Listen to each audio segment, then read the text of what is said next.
جہاں بھی ایمان اور اسلام کی بات آئی ہے قرآن و سنت میں، وہاں نماز لازمی ساتھ میں چپکی ہوئی ہے. تو اس لیے آپ کو نماز تو پڑھنی ہی پڑھنی ہے، اس میں تو نو کا آپشن ہے ہی نہیں. یہ ثابت کرنے کے لیے ہم کیا ہیں؟ مسلم ہیں، مرد کو بھی عورت کو بھی. اور یہ صرف بر صغیر میں ہے. اتنی ملیشیا میں ہم نے دیکھا، وہاں مسجدیں بھری ہوتی ہیں، سب نماز پڑھتے ہیں، خواتین بھی پڑھتی ہیں ساری، اسکارف لٹکے ہوئے ہوتے ہیں. وہاں بے شک وہ اس کا جاب کر رہی ہے، ہوٹل میں کچھ بھی کر رہی ہے، نماز کے ٹائم پہ عورت بھی آئے گی مسجد میں، اسکارف پہنے گی، پھر وہیں اسکارف نکال کے بھی چلی جاتی ہیں. ٹھیک ہے نا، جیسے ہمارے ٹوپیاں رکھی ہوئی ہوتی ہیں نا ایسے. افغانستان میں سب نماز پڑھتے ہیں، سعودی عرب میں سب نماز پڑھتے ہیں، دبئی میں عرب کے کیسے کیسے عیاش ہیں، نماز کے ٹائم پہ سارے ایسے لگے گا جیسے ان سے بڑا نیک دنیا میں کوئی ہے ہی نہیں. بادشاہ نماز پڑھتے ہیں، وزیر نماز پڑھتے ہیں. ہمارے ہاں ایک بہت بڑی لعنت ہے کہ ہوگا مسلمان اور اپنے آپ کو مسلمان بھی کہتا ہے، نماز کے وقت میں غائب. تو اس لیے امام احمد ابن حنبل جو بہت بڑے مجتہد ہیں، ان کا یہ فتویٰ ہے کہ ایک نماز بھی جو جان بوجھ کر چھوڑ دے گا اسلام سے خارج ہو جائے گا. اگرچہ جمہور کا یہ فتویٰ ہے کہ خارج نہیں ہوتا، کفر کے قریب ہو جاتا ہے وہ، لیکن امام احمد بن حنبل کی کوئی کم حیثیت تو نہیں ہے نا. سعودی عرب میں انہی کو فالو کیا جاتا ہے. شیخ بن باز، شیخ صالح العثیمین سعودیہ کے مفتی اعظم رہے ہیں، ان کا فتویٰ اب تک چلا یہی آ رہا ہے کہ ایک آدمی اگر فجر کی نماز کے لیے الارم نہیں لگاتا، اس نے صبح 8 بجے آفس جانا ہے، رات کو سویا صبح 8 بجے کا الارم لگا کے، تو یعنی اس نے پکا ارادہ کیا ہوا ہے کہ میں نے فجر میں نہیں اٹھ رہا. ایک تو ہوتا ہے نا آنکھ کھلی نہیں، ارادہ تو تھا نہیں کھلی آنکھ، پکا ارادہ کیا ہوا ہے. انہوں نے کہا یہ اسی وقت مرتد ہو جائے گا، کیونکہ اس نے پکا ارادہ کر لیا ہے نماز کے قضا کرنے کا، پکا ارادہ. وہ یہاں تک ان کا فتویٰ ہے کہ مرتد ہو جائے گا. اس کو اگر توبہ نہیں کرتا اور توبہ کا اعلان نہیں کرتا باقاعدہ، تو اس کو مسلمانوں کے قبرستان میں دفن کرنا بھی جائز بولو نہیں ہے. اس کا نکاح بھی ٹوٹ گیا.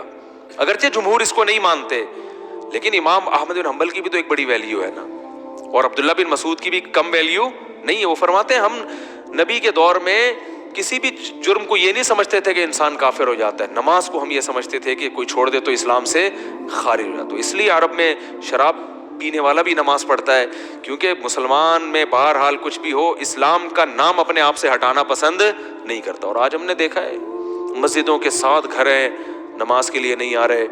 اور سفر میں تو نمازیوں کو دیکھا ہے نمازیں چھوڑتے ہوئے. ذرا آج کل پیپر ہے تو جی چھوڑ دو نماز. بھائی پیپر میں نماز چھوڑنا کہاں سے جائز ہو گیا؟ جاب میں باس کی طرف سے اجازت نہیں ہے، اجازت نہیں ہے آپ چھپ کے نماز پڑھیں، آپ کہیں کرسیوں کے پیچھے چھپ جائیں، کہیں بھی کریں. میں تو یہاں تک میں نے لوگوں کو مشورہ دیا، بعض جو غیر مسلم کنٹریز میں لوگ وہ کر رہے ہیں نا، جاب کر رہے ہیں باس کی طرف سے بعض جگہوں میں، ورنہ وہاں پرمیشن ہوتی ہے، اجازت نہیں ہے. تو میں ان سے کہتا ہوں بھائی کہیں بھی چھپ کے چلے جاؤ، کچھ بھی کرو، اگر نہیں پرمیشن ملتی، چھپ کے بھی نہیں پڑھ سکتے تو جاب چھوڑ دو. بس جاب کیا کرو، چھوڑ دو. جاب نہیں، پھر جاب جائز نہیں آپ کے لیے. فرض نماز تو پڑھنی پڑے گی، آپ جاب ہی نہیں کر سکتے. آپ کہیں بھی جاؤ، کہتے ہیں کہاں جا کے، میں بھائی واش روم میں پڑھ لو، واش روم میں پڑھ لو. واش روم کا مطلب یہ نہیں کہ وہ فلش کے اوپر، وہ تو جگہ کا پاک ہونا ضروری ہے نا. انتہائی آخری درجہ یہ ہے کوئی مصلی رکھو اپنے ساتھ تاکہ جگہ پاک ہو. یہ ایسا نہیں کہ واش روم میں نماز پڑھنا شروع کر دیں، حرام ہے، ناجائز ہے واش روم میں نماز پڑھنا. لیکن اگر کوئی صورت نہیں بنتی، کچھ بھی نہیں ہے، جائے نماز لے جاؤ بھائی چھپ کے، جہاں نہاتے ہیں نا جس جگہ پہ، اس جگہ مصلی بچھا کے نماز پڑھ لو. ٹرینوں میں نماز نہیں چھوڑ سکتے آپ. میں تو کوئی زیادہ نیک آدمی نہیں ہوں، لیکن ایک دو واقعات میں لوگوں کو صرف موٹیویٹ کرنے کے لیے. ایک دفعہ ہم بہاولپور سے چڑھے ٹرین میں. جب میں ٹرین میں چڑھا ہوں بہاولپور سے تو فجر کی نماز کا ٹائم ہو رہا تھا، اور رش اتنا تھا. حاجیوں کی اس وقت فلائٹیں بہت جا رہی تھی، کراچی سے ہی جاتی تھیں، ملتان ایئرپورٹ نہیں بنا تھا اس وقت. تو اتنا رش تھا کہ جیسے ہی ہم ٹرین میں چڑھے ہیں تو اب پتہ چل گیا کہ بس ایسے بالکل سیدھے، جگہ ہی نہیں، رش اتنا زیادہ. اب فجر کی نماز وضو میں نے پہلے کر لیا تھا احتیاطاً، تو اب وہاں میں نے کہا بھائی نماز پڑھنی ہے. لوگوں نے کہا یہاں جگہ نظر آ رہی ہے صوفی صاحب. لوگ پھر تانے دینا شروع کر دیا، بھائی صوفی نظر نہیں آ رہا ہے، یہاں کوئی نماز پڑھے گا، پاگل ہو رہا ہے. اچھا سفر میں لوگوں نے کہا بھائی سفر میں معاف ہے، بعد میں توبہ کر لینا، قضا پڑھ لینا. یہ بڑے اچھے الفاظ ہوتے ہیں لوگوں کے نا، یعنی ان کی نظر میں کہ توبہ کر لینا. بھائی توبہ تو کہاں سے؟ اگر ایسا ہی ہوتا تو اللہ کہتے نماز پڑھ لو، نہیں پڑھتے تو توبہ کر لینا. پڑھنی ہے، کسا نہیں کرنی ہے. ان الصلاۃ کانت علی المؤمنین کتابا موقوتا. اگر نماز چھوڑنے کی میرے بھائی کہیں گنجائش ہوتی تو میدان جنگ میں لڑتے ہوئے جب گولوں کی گھن گرج اور تلواروں کی چمک ہو اس میں اللہ اجازت دیتے کہ قضا کر لو. وہاں اجازت نہیں دی ہے. اللہ نے فرمایا نہیں کوئی صورت بنتی، سواری پہ بیٹھو، گھوڑے کا جہاں رخ ہے اسی طرف رخ کر کے نماز پڑھو. وہاں اجازت نہیں دی. اور آگے اللہ نے اس کی وجہ بیان کی ہے کہ میں اس لیے کہہ رہا ہوں یہاں پڑھنی ہے کہ نماز صرف پڑھنے کا حکم نہیں ہے. ان الصلاۃ کانت علی المؤمنین کتابا موقوتا. نماز مومنین پر مقررہ اوقات میں فرض ہے. یہ اس لیے جواب دیا کہ آپ کہہ سکتے تھے اللہ جب جنگ ختم ہو جائے گی پھر پڑھ لیں گے نا آرام سے خشوع و خضوع کے ساتھ. ابھی جنگ ہو رہی ہے، اللہ ابھی کیا ضرورت، جب جنگ ختم ہو جائے قضا پڑھ لیں گے بعد میں، ٹائم گزر جائے گا، پھر بہت ڈبل سجدہ کریں گے، ہم بہت لمبے لمبے قیام کریں گے. اللہ فرماتے ہیں نماز مقررہ اوقات میں فرض ہے. وہ ٹائم گزر جائے گا اگر جنگ ختم ہونے کا انتظار کرو گے. بہت مشکل ہے بھائی، نہیں آ رہی سمجھ میں تو جیسے زندگی گزر. فرشتے بہت اچھی طرح سے اردو میں بھی سمجھا دیں گے قبر میں. وہ کہتے ہیں نا میں نہیں بتاؤں گا، تو لوگوں نے کہا اب تو آپ کو سب بتانا پڑے گا. اور حقیقت ہے میں ان کا کسی کا مذاق نہیں اڑا رہا، سب کے ساتھ ہوگا. جو بھی کہتا ہے میں نہیں بتاؤں گا تو جب دنیا سے جائے گا تو سب کچھ بتانا پڑے گا، اس کو سب بتانا پڑے گا بھائی. تو میدان جنگ میں اللہ کہہ رہا ہے کہ نماز مومنین پر مقررہ اوقات میں فرض ہے. تو میں ٹرین میں کھڑا ہوا تھا، میں نے کہا، انہوں نے کہا بھائی یہاں تو جگہ نہیں ہے. اچھا میری عمر بھی زیادہ نہیں تھی تو وہ ایسی تھوڑی عمر ہو تو لوگوں میں روب بھی ہوتا ہے نا. ہم نے کہا کوئی جگہ نہیں ہے. میں نے کہا تو پڑے گا بھائی، کیونکہ ہم تو کیسے چھوڑ دیں بھائی. اور سنتیں اب چلو مجبوری ہے چھوڑ دیتا ہوں، 2 فرض تو پڑھنے ہیں. لوگوں نے کہا جگہ نہیں ہے. میں نے کہا جگہ بن جائے گی، کیونکہ فرض جو نماز میں فرائض ادا کرنا بہت آسان ہے. تو میں نے کیا کیا، وہ جگہ چونکہ لوگوں کے چپل تھے تو اس میں خطرہ تھا کہ ناپاک ہوگی، تو ایک چادر تھی میرے پاس، وہ میں نے ایسے نیچے ڈال دی. بچھانے کی بھی جگہ نہیں تھی. نیت باندھ لی، اندازہ پہلے لگا لیا تھا قبلہ کس طرف ہے. نہیں تو آپ آج کل تو موبائل پر ایسی ایپس آ رہی ہیں، اس سے فوراً پتہ چل جاتا ہے قبلہ کس طرف ہے. اندازہ تھا مجھے، رخ کیا ہم نے. اب یوں کرنے میں تو کوئی نہیں رکاوٹ ڈالتا نا، یوں کرو، نیت باندھ لو بھائی. اگر ہاتھ اٹھانے کی بھی جگہ نہیں ہے تو ہاتھ نہ اٹھاؤ، یہ رفع الیدین تو کوئی واجب نہیں ہے. اللہ اکبر کہہ لو اور نیت باندھ لو. ہاتھ باندھنے کی جگہ نہیں، ہاتھ چھوڑ کے کھڑے ہو جاؤ بھائی. سورہ فاتحہ پڑھی، سورت ملائی.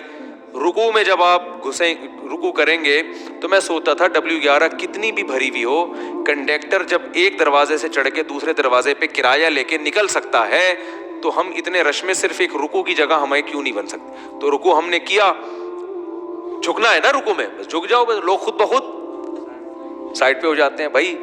اس کے بعد آپ جب سجدہ کرو تو سجدہ نام ہے، ویسے تو پراپر سجدہ کرنا چاہیے. جگہ نہیں ہے تو بھائی ماتھا کسی طرح زمین پہ ٹکانا ہے. آپ ماتھا زمین پہ ٹکا دیا جا کے.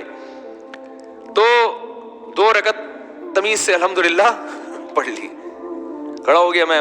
پھر لوگوں نے کہا یار یہ، میں نے کہا ہو گئی بس 2 فرض پڑھنے تھے، ہو گئے. ایسی کی تیسی، جو مرضی کرنا ہے، جو اکھاڑنا ہے اکھاڑ لو. صحیح ہے نا، کیونکہ تمہیں تو خود چاہیے جگہ دو نا. اور بعض دفعہ لوگوں کو شرم آ رہی ہوتی ہے، ہم سب کے سامنے نماز پڑھیں گے، لوگ بولیں گے تو بہت بڑا صوفی ہے. تو یاد رکھو شرم ان کم بختوں کو آنی چاہیے جو نہیں پڑھ رہے. ان کم بختوں کو آنی چاہیے بھائی. تم بھی تو ایمان کے دعوے دار ہو. اگر تم یہ کہتے ہو کہ ہم اسلام کو نہیں مانتے تو پھر پورا اسلام سے رشتہ ختم کرو. پھر آپ وصیت میں لکھو کہ مجھے عیسائیوں کے قبرستان میں دفن کرنا ہے، مجھے ہندوؤں کے میری چتا کو آگ لگائی جائے. ٹھیک ہے نا، یہ لکھ کے جاؤ. جو نماز نہیں پڑھتا لکھے کہ بھائی میں چونکہ نماز نہیں پڑھتا اور میں مانتا ہوں یہ ٹائم ویسٹنگ ہے اور یہ کیا مولویوں نے نماز رکھا ہوا ہے، تو لکھو کہ میری چتا کو، ایک ہندو ابھی مسلمان ہوا ہے تو میں نے، وہ مجھے کہہ رہے تھے کہ میں لائیو سب کے سامنے کلمہ پڑھوں گا نا. تو میں نے کہا چلو ہمارے بیان میں آپ کو لائیو ہم لے لیں گے. بیان سنتے تھے، اللہ کا شکر ہے وہاں انڈیا میں ان کو ایمان کی توفیق ملی. تو ہندو ہونے کے باوجود میرے بیان بڑے شوق سے سن رہے تھے. کہہ رہے ہیں سنتے سنتے میرا دل کیا کہ میں مسلمان ہو جاؤں، اللہ تعالیٰ قائم رکھے. تو میں نے کہا لوگوں کو موٹیویشن ملے گی. تو انہوں نے کہا میں سب کے سامنے. پھر مجھے خیال آیا بھائی اتوار میں تو ٹائم ابھی ہے، زندگی کا کوئی بھروسہ نہیں ہے. میں نے کہا اگر آپ اس سے پہلے مر گئے، انہوں نے کہا بات تو ٹھیک ہے. میں نے کہا پھر فون پہ ہی کلمہ پڑھو. تو انہوں نے کلمہ تو پڑھ لیا، ماشاءاللہ مسلمان ہو گئے، بیان بھی سن رہے ہیں. لیکن انہوں نے کہا میرے لیے سب سے بڑی آزمائش یہ ہے کہ ہندوؤں میں جب ماں کا انتقال ہوتا ہے تو بڑا بھائی ہے جو چتا کو سب سے پہلے آگ لگاتا ہے. میں سب سے بڑا ہوں اور میری ماں کی طبیعت بہت خراب ہے، بظاہر ایسا ہی لگتا ہے کہ وہ دنیا سے جانے والی۔ تو میں نے تو ان کو سمجھایا اپنی ماں کو مسلمان کر لو، کہہ رہے وہ نہیں ہوگی، وہ نہیں ہوتی۔ تو کہنے کا میرے لیے مسئلہ یہ ہے کہ ان کے انتقال کے بعد چتا کو آگ سب سے پہلے میری ذمہ نہیں لگائی تو پورا خاندان کھڑا ہو جائے گا۔ اب ان کا کیس چل رہا ہے، میں نے ان کو مولانا کلیم صدیقی صاحب کا نمبر دیا ہندوستان میں کہ ان سے رابطہ کریں، وہ آپ کی مدد کریں گے۔ تو ہندو تو چتا کو آگ لگاتے ہیں بھائی، جو نماز نہیں پڑھتے۔ تو آپ بھی اگر نہیں مانتے نماز کو، جو زیادہ تر یہ فواد چودھری معذرت کے ساتھ اس طرح کے لوگ بار بار علماء کو برا بھلا کہہ رہے ہوتے ہیں نا، ان سے کو آپ وصیت لکھو کہ میرے مرنے کے بعد کوئی مولوی میرے جنازے کے قریب نہیں آئے گا، میری نماز جنازہ کوئی مولوی نہیں پڑھائے گا۔ تو یہ سب پھر مولوی سے اگر آپ نے دستبرداری کا اعلان کرنا ہے تو پھر پورا مولوی لیس ہو جاؤ آپ، صحیح ہے نا؟ تو اپنے مفاد کے لیے مولانا آ رہے ہیں، نکاح پڑھانے کے لیے مولانا آ رہے ہیں، چلو نکاح تو عدالتیں بھی پڑھا دیتی ہیں، جنازے میں سب سے زیادہ تو آپ پھر اپنا جنازہ پڑھواؤ یا تو پڑھواؤ ہی نہیں، کیونکہ تو مولویوں نے ہی بتایا نا جنازہ ہے، یا تو پڑھواؤ نہیں، اگر پڑھوانا ہے تو مائیکل جیکسن ٹائپ کا کوئی آدمی ہونا چاہیے، لبرل بالکل، جو موسیقی کا، کیونکہ آپ نے یہ بھی ایک دفعہ ارشاد فرمایا تھا کہ علامہ اقبال بھی موسیقی سنتے تھے، قائد اعظم بھی، مولویوں کی طرح تھوڑی تھے عجیب سے، تو پھر کوئی ایسا ہی گلوکار ملک کا جو سب سے بڑا ڈانسر ہو وہ آپ کا نماز جنازہ مٹک مٹک کے پڑھائے۔ پھر اللہ سے دعا کرو بھائی، نماز سے اللہ ہمارا رشتہ قائم کر دے۔ تو اذان پر ابھی بیان باقی ہے کہ اتنی اللہ کو یہ عبادت پسند ہے نا کہ پیدا ہوتے ہی اللہ کان میں اذان کہلوا دیتے ہیں، اس کے بعد جو ندائیں صبح فجر میں آواز گونجتی اللہ اکبر حی علی الصلاۃ الصلاۃ خیر من النوم، پھر اللہ کہتے ہیں ظہر میں دوبارہ یاد دلاؤ، مؤذن کو کہتے ہیں جا بھائی اسپیکر پہ بٹن آن کر، بولتا رہے بس تو۔ لوگ کہیں گے کہ یار جب نماز کا ٹائم ظہر کا 1:05 ہے تو بتانے کی ضرورت کیا ہے؟ اللہ کہتے ہیں ان کی باتوں میں مت آنا، 1:05 ہے تو 1:45 پہ بتا دینا ان کو کہ 15 منٹ رہ گئے، 20 منٹ رہ گئے۔ فجر کا ٹائم روزانہ اناؤنس ہوتا ہے، آج 6:30 پہ، آج 6:45 پہ اناؤنسمنٹ ہوتی رہے گی۔ اللہ کہتے ہیں اتنی اناؤنسمنٹ کافی نہیں ہے، ہر دفعہ پوری اذان ہوگی، حی علی الفلاح، آؤ کامیابی کی طرف، آؤ نماز کی طرف۔ حج میں اعلان نہیں ہوگا، رمضان کا اعلان نہیں ہوگا، اعلان کرنے والوں کو برطرف کر دیا، ہلال کمیٹی سے نکال دیا، ٹھیک ہے نا؟ نماز کا ہر دفعہ اعلان ہوگا، اور اتنی اذانیں ہوتی ہیں نا پوری دنیا میں کہ 1 سیکنڈ کے لیے بھی دنیا اذان سے خالی نہیں ہوتی، دی جا رہی ہے اس وقت سے۔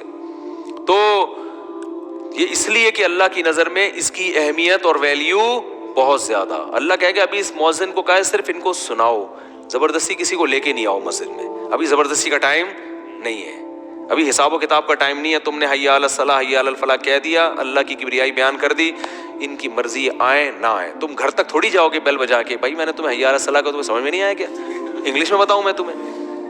نہ مؤذن کے لیے جانا کیا ہے؟ ناجائز۔ علماء نے لکھا ہے کہ جب اذان ہو جائے نا تو کسی اور طرح سے دعوت دینا جائز نہیں ہے، کیونکہ یہ اللہ کی دعوت کمپلیٹ دعوت ہے۔ اب آپ اخپل طریقے سے مائک بھوپو ہاتھ میں لے کے لوگوں بلانے، جیسے بعض جگہوں پہ ہم نے دیکھا مسجدوں میں اذان ہو جاتی ہے، پھر ایک اردو میں اذان شروع ہو جاتی ہے، حضرات اذان ہو گئی ہے، مسجد میں اتنے بجے ٹائم ہے، آپ کو بتایا آپ آ جائیں، مرنا ہے ایک دن اٹھنا ہے، وہ پورا پروگرام شروع ہو جاتا ہے نا۔ چلو زندگی میں کبھی ایک آدھ دفعہ ہو جائے تو ایک الگ بات ہے، لیکن مستقل بنیادوں پہ بھی بعض مسجدوں میں ہو رہا ہے، ہمارے چھوڑو رہنے دو۔ تو اس لیے علماء نے کہا اللہ نے پراپر رکھی اس لیے کہ اب دوبارہ کسی اور دعوت کی ضرورت نہ ہو۔ تو اب اللہ کہتے ہیں اب آنا ہے آ، نہیں آنا نہیں آ، یہ حساب میں آخرت میں لوں گا کہ تو اتنا ڈھیٹ 1400 سال سے فضاؤں میں ہر نماز کے ٹائم پہ یہ ندا گونجتی ہے، نہ سردیوں میں اس پہ ناغہ ہوتا ہے، نہ گرمیوں میں ناغہ ہوتا ہے، نہ راتیں لمبی ہوں تو ناغہ، نہ راتیں چھوٹی ہوں، حتیٰ کہ سفر میں بھی اذان کا حکم ہے، اذان کہو، پھر جنگل میں اکیلے نماز پڑھ رہے ہو اذان کہو، یہ ایسی اللہ کو ندا پسند ہے، بھائی یاد دہانی لازمی کراؤ۔ تو اس لیے بھائی یہ بار بار دعوت، اذان کی اہمیت نہیں پتہ چلتی، اس سے نماز کی اہمیت پتہ چلتی ہے۔ تو عزم کرو زندگی میں کچھ بھی ہو جائے نماز قضا نہیں کرنی۔ جو جماعت کی نماز کے عادی نہیں ہے وہ کم از کم اتنا کر لیں کہ پہلا اسٹیپ یہ ہے کہ قضا نہیں ہونے دینا کسی صورت میں، پھر اگلا اسٹیپ کیا ہے؟